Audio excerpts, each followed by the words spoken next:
The Toronto Raptors close out their preseason with a win, and IQ is back. Raptors finished the preseason 3-2. They will begin their regular season on Wednesday against the Cleveland Cavaliers. This one was actually fun. I mean, give the Nets credit. They made it interesting there at the end, but shout out to Urs Chomchi, who made a big-time block, and then he paid homage to the late, great Dikembe Mutombo with the finger wag. Great stuff there as the Raptors get the W. Let's talk about it. Drop a like on the video, subscribe to the channel if you are new. So the Raptors, guys, they saw a familiar face in this one as Emmanuel Quickley returned, and it was great to see him out there as the Raptors are awaiting one more piece to return to their starting lineup so we can see this new look team in action. And I'm talking about RJ Barrett, is hopefully he's not going to miss too much time, and he's back hopefully sometime within the next 2 weeks. But Emmanuel Quickley, he was on point with his passing. I mean, he finished this game with 10 assists, 9 points. It was just good to see Quick get back into the rhythm of things. Obviously, you just wanted to see him shake off the rust. He was able to play 24 minutes, and I thought he did a lot of good things out there, and I was really impressed with his playmaking. And, for as much as you want to see Quick explode, hit the three ball, score, 10 points in a row like he's capable of doing, getting hot, being in those heaters, I want to see this playmaking side of Emmanuel Quickley this season, and I really thought he did a good job of that. He was efficient, 4-7, 1-2 from three, only took 7 shots. Again, gradually getting back into things. He did have 3 turnovers, but he was a plus 19 in 24 minutes of action, so it was great to see Quickley back. Scotty Barnes, what can we say, guys? Scotty Barnes is in mid-season form. He had the epic, monstrous dunk. Scotty Barnes looks like he's ready to take another leap in his game. 21 points, 6 rebounds, 3 assists, 2 steals, a block. He was a plus 18 in 26 minutes, all in just 26 minutes. Efficient shooting night once again. Efficient shooting night from 3 once again. 7 from 12 from the field.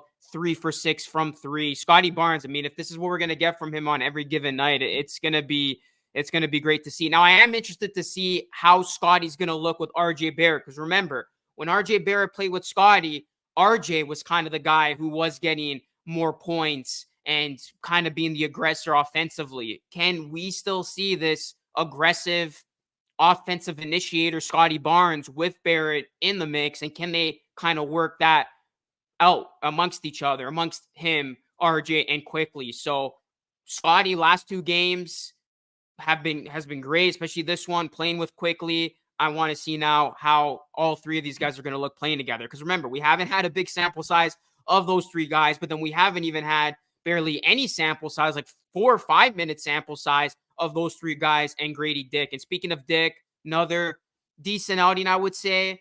I liked the fact that Dick was able to finish at the rim, and you can tell that he has put on some size because he is able to be a little bit more physical.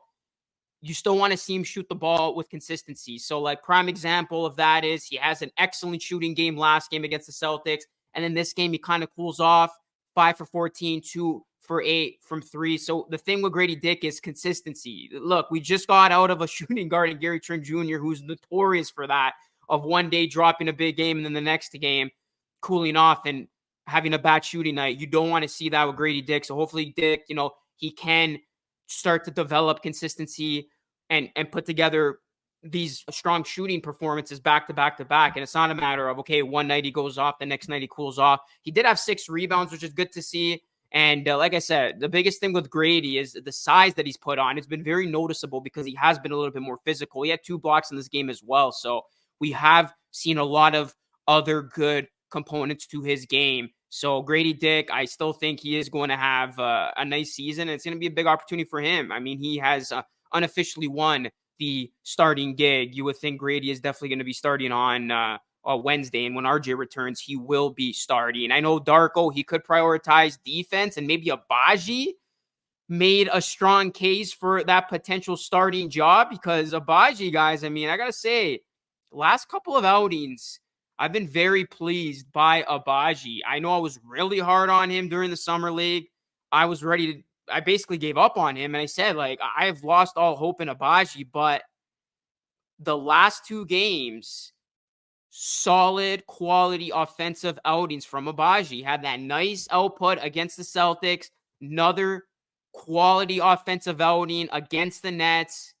And Abaji, 6 of 11. I know he struggled from 3, 1 of 6, but if he can be consistent with that offense and be consistent with that 3 ball, Abaji can be a key rotation piece. I do think Grady Dick's going to be the starter, undoubtedly, but Abaji can still be an important rotation piece, even though he's got to go back to the bench since he's been starting these games with RJ out. So Abaji, he had a nice game, 16 points, 6 rebounds, and he was a plus 18. Hopefully this was not just a flash in the pan, and Abaji can be consistent with his scoring and, show you that. So Abaji, if he can hit those shots with consistency, especially that 3 ball, and only had 1 tonight, he can really mold into a nice player from off the bench. I know the Raptors are really hoping he can develop into somewhat of a 3-and-D type of player. So Abaji, it's been nice to see his offense the last 2 games rise.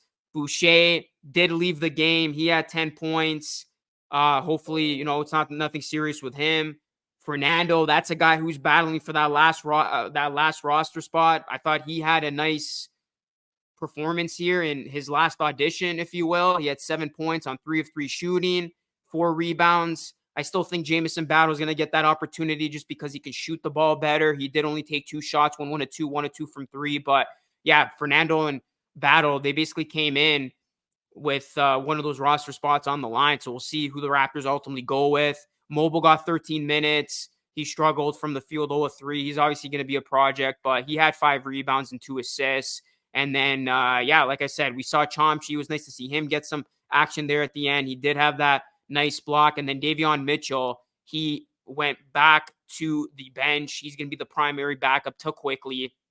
And going back to the bench in 19 minutes, he had a point and 2 rebounds. And then Jamal Shed, I thought he had another nice, strong outing. This is a guy who's going to make things very interesting because Shed, he's going to find himself in the rotation early on, guys, especially the fact that, RJ Barrett's probably going to miss some time to start the season. Bruce Brown is, Jacoby Walter. Hopefully he's back soon. But there's going to be at least 1 or 2 guys out when the season starts. That's leaving the door open for Shed. So Shed's going to be in this rotation, especially at the start of the season. So, he's proven it. He's been solid in his minutes, fishing from the field. His playmaking chops have been very, very good. We know what he brings defensively. His, point of attack defense has been superb. So Jamal Shed, I think, has just been an overall positive. And when you look at this preseason, guys, I guess my biggest takeaway is the fact that the defense has looked better in stretches at times during this preseason. Hopefully the Raptors can build off that better defensive intensity that they have shown.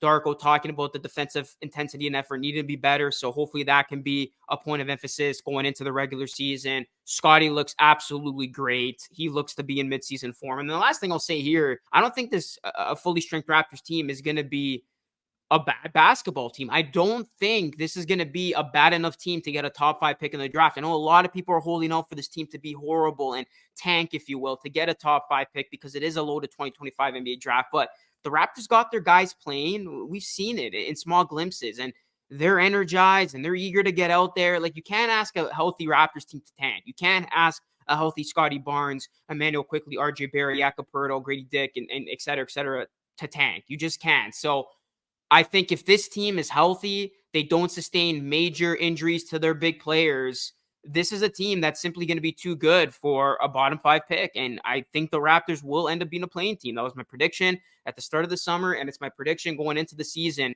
next week. I think this team is going to be a 9th or 10th seed in the Eastern Conference. And, we just saw glimpses of it. I don't think this team can be as bad as the Brooklyn Nets, Washington Wizards, Utah Jazz, Portland Trail Blazers, and some other teams that are going to be at the bottom of the standings. Chicago Bulls, how are the Pistons going to look? So I think the Raptors are not going to be a bottom 5 team. I just don't see it unless there's drastic injuries to this ball club. But yeah, guys, that is basically going to put a bow on the preseason. Let me know your thoughts, guys. Drop a like on the video. Subscribe to the channel if you're new. That is it for me. So Lucas signing off.